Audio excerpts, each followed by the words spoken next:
City India news channel हक की आवाज़। पैराडाइज फंक्शन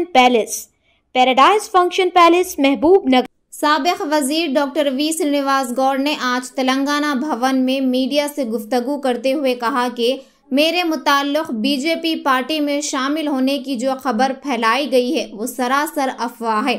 सिर्फ राम मंदिर जाने पर ऐसी खबर फैलाना मुनासिब बात नहीं है, जबकि मैं अपनी पैदाइश दिन की वजह से राम मंदिर गया हुआ था।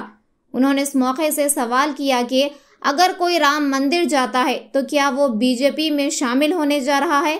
अगर ऐसा है तो फिर यादाद्री मंदिर केसीआर ने तामीर की है, क्या वहां जाने वाला हर शख्स बीआरएस पार्टी में शामिल होगा? डॉक्टर वी श्रीनिवास गौड़ ने कहा कि मंदिरों पर सियासत करना छोड़ें। నా డేట్ ఆఫ్ బర్త్ 16 తారీఖు మార్చ్ 16 నా బర్త్డే. రాముడు గుడికి పోదామని పోయినాం. రాముని గుడికి పోతే అయోధ్య పోతే బీజేపీ చేరినట్ల. యాదాద్రి కేసీఆర్ గారు కట్టిండ్రు. యాదాద్రికి వచ్చిన వాళ్ళందరూ బీఆర్ఎస్ చేరినట్లనా? అర్థం కనీసం ఉండాలి కదా. గుడికి పోయడానికి రాజకీయం చేస్తానికి ఏం చెప్పలేము. మా కాన్స్టిట్యూన్సీలో మా జిల్లాలో కొందరు డబ్బులకు కొనుక్కుంటున్నారు, కొందరు భయపెట్టి లొంగ తీసుకుంటున్నారు. కొంతమంది ప్రాణం పోయినా సరే, ఎన్ని కేసులైనా సరే, జైల్లోకి పోయినా సరే ఈ పార్టీతోనే ఉంటామని చెప్పి నికాల్సైనలు ఉన్నారు, ప్రజలు ఉన్నారు, నాయకులు ఉన్నారు, వేల సంఖ్యలు ఉన్నారు. మా నాయకులకు తెలుసు, మా కార్యకర్తలకు తెలుసు మేమేంది, మా క్యారెక్టర్ ఏంది, మేమేం చేస్తామనేది. గుడికి పోయిన దాన్ని బర్త్డే గుడికి పోయి మొక్కితే కూడా బీజేపీలో పోయినంటే ఒక ఆయన ఇంకొక ఆయన ఇంకోలాక కోడిగుడ్డు వీకులు ఇస్తే నేను ఏం సమాధానం చెప్తా చెప్పు బ్రదర్? ఏమైనా అర్థం పడతా ఉందా? ఇంకో న్యూస్లో అయితేనే అసలు సంబంధం లేని విషయాలు పెడుతున్నారు. అంత ఏమైనా అర్థం ఉండాలా? వాళ్ళ మీద లీగల్గా యాక్షన్ కూడా మీరు అడ్వకేట్స్తో మాట్లాడినాం. ఒక ఛానల్ అయితే అసలు అన్ని ఛానళ్ళు ఉన్నాయి, మంచిగా ఒక పద్ధతి ఉంది. ఆ లిక్కర్ కేసులో కూడా అది ఏదైంది విచారణ జరుగుతున్నాయి.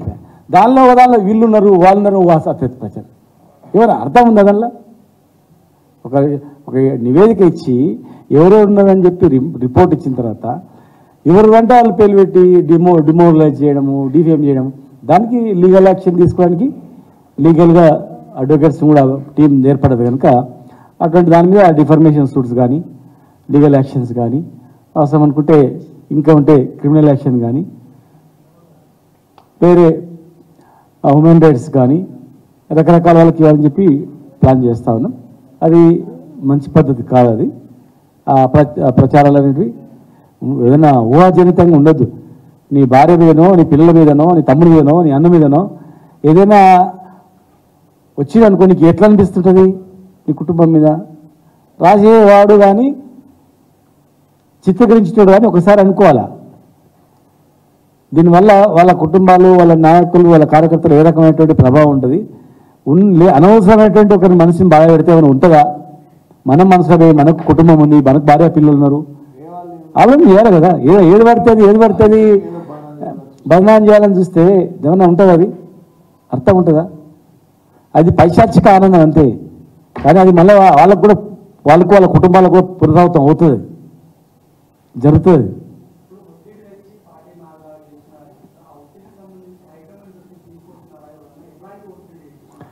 ఒత్తిడి ఏం లేదు, పైసలకు ఆశకు లొంగిపోతారు అంతే. ఒత్తిడి చిన్న చిన్న కార్యకర్తలను భయపెట్టించి ఊర్లలో చిన్న కార్యకర్తలను భయపెట్టించి అది ఇచ్చి ఇది ఇచ్చి వేస్తారు. నాయకులు ఏం భయపడతారు? ఆర్తి అన్నాడో నాయకులు అయితే, ఒక ఎమ్మెల్యే అయిండు, ఒక ఎంపీ అయిండు, ఒక జిల్లా పరిషత్ చైర్మన్ అయిందంటే ఉట్టి ఉంటాడా? ఆ స్థాయికి పోయింది. అది వాళ్ళ సొంతం ఆశ, వాళ్ళ సొంత స్వలాభం గురించి పోతారు తప్ప వేరే ఏముండదు అక్కడ. ఇప్పుడు ఇక్కడ అయిపోయిన పని 5 ఏళ్ళు ఉట్టి ఉండాలి కదా. మళ్ళీ 5 ఏళ్ళలో మళ్ళీ చేసుకోవచ్చు, మళ్ళీ వచ్చినప్పుడు మళ్ళీ రావచ్చు అని అనుకుంటారే వాళ్ళు. కానీ ఒకసారి నిన్ననే మా సార్ చెప్పిండు, బయటికి పోయిన వాళ్ళు మళ్ళీ వాపసు వచ్చేది అని చెప్పిండు.